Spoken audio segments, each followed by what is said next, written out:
Salam pemirsa, pada 7 November 2024, serangan di Amsterdam menyebabkan setidaknya 20 orang terluka. Menurut laporan Jerusalem Post, pihak berwenang Belanda telah menangkap 62 orang sebagai tersangka, namun sebagian besar akan segera dibebaskan. Mossad, Badan Intelijen Israel, menyatakan siap untuk melakukan operasi penangkapan setelah mereka dibebaskan. Sementara itu, Geert Wilders, politisi sayap kanan Belanda yang dikenal sebagai Perdana Menteri Bayangan, menyuarakan dukungannya untuk deportasi para tersangka tersebut.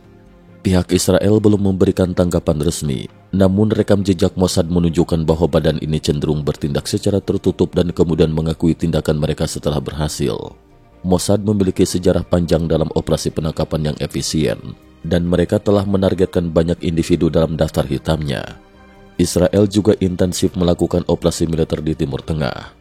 Militer Israel dalam serangan udara di Qusair, Suriah, berhasil menewaskan Salim Ayaz, seorang komandan senior Hizbullah yang sebelumnya terlibat dalam pembunuhan mantan Perdana Menteri Libanon, Rafiq Hariri pada tahun 2005.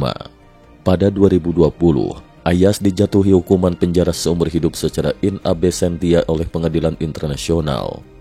Israel, melalui serangan ini, tampaknya membantu pemerintah Libanon dalam membalas dendam atas peristiwa tersebut. Ayaz adalah anggota penting unit 121 Hizbullah, kelompok yang menerima perintah langsung dari Sekretaris Jenderal Hizbullah Hasan Nasrullah. Pemerintah Amerika Serikat pernah menawarkan hadiah sebesar $10 juta untuk informasi yang mengarah pada penangkapan Ayaz. Namun melalui aksi ini, militer Israel secara tidak langsung telah membantu Amerika menghindari biaya besar tersebut. Selain itu, Badan Keamanan Israel mengumumkan bahwa mereka telah menewaskan komandan Hizbullah lainnya, Bab Mehdi di Yaman. Mahdi diketahui telah bertindak sebagai penasehat kelompok Houthi dalam berbagai serangan di wilayah Yaman. Israel juga melakukan operasi pembersihan besar-besaran terhadap terowongan bawah tanah Hizbullah di Libanon. Angkatan Udara Israel dan Divisi Darat ke-36 kemarin menyerang sebuah markas bawah tanah Hizbullah di wilayah perbatasan. Menurut laporan, terowongan ini panjangnya sekitar 1 km dan menyimpan peralatan senjata, ruang komando dan asrama untuk anggota Hizbullah.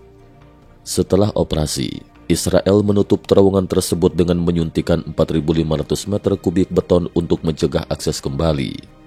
Dalam operasi lanjutan, militer Israel mengklaim telah menewaskan 2 pemimpin senior dari kelompok teroris yang beroperasi di Timur Tengah. Salah satunya adalah Ali Musa Dagduk, komandan Hizbullah yang terlibat dalam pembunuhan 5 marinir AS pada 2007. Selain itu, Muhammad Abu Sail, pemimpin Jihad Islam Palestina di Gaza, tewas dalam serangan udara Israel di utara jalur Gaza.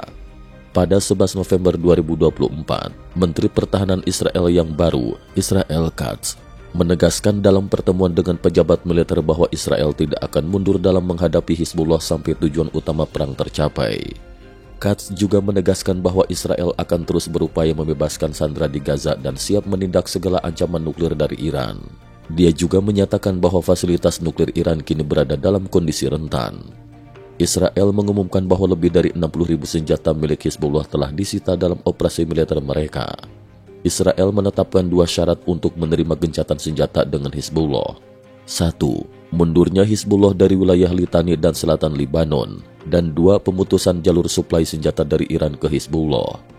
Israel juga kembali mengintensifkan operasi di utara Gaza, menangkap lebih dari 900 anggota Hamas dalam upaya pemberantasan teroris.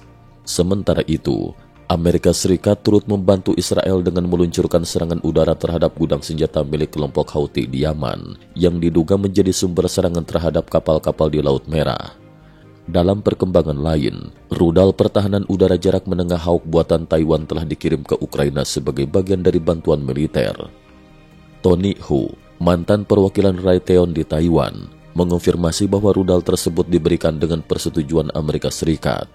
Pengiriman rudal Hawk ini menarik perhatian, terutama karena rudal ini telah lama disimpan di Taiwan, namun kini terbukti efektif di medan pertempuran Ukraina. Komandan Angkatan Udara Ukraina, Mykola Oleschuk, menyatakan bahwa rudal Hawk berhasil melakukan intersepsi hampir 100%, memperkuat sistem pertahanan udara Ukraina yang selama ini mengandalkan sistem era Soviet. Bagi Ukraina, rudal Hawk ini memberikan pertahanan udara tambahan yang sangat dibutuhkan dalam menghadapi drone kamikaze dan rudal jelajah Rusia. Sistem rudal Hawk memiliki beberapa keunggulan dalam medan perang Ukraina. terutama karena jumlahnya yang banyak dan kemampuannya melawan berbagai jenis serangan udara. Rudal Hawk juga lebih mudah dioperasikan dalam medan yang berat dan mendukung kemampuan pertahanan Ukraina dengan biaya yang relatif lebih rendah dibandingkan sistem pertahanan lainnya. Cukup sekian dulu. Terima kasih atas perhatiannya.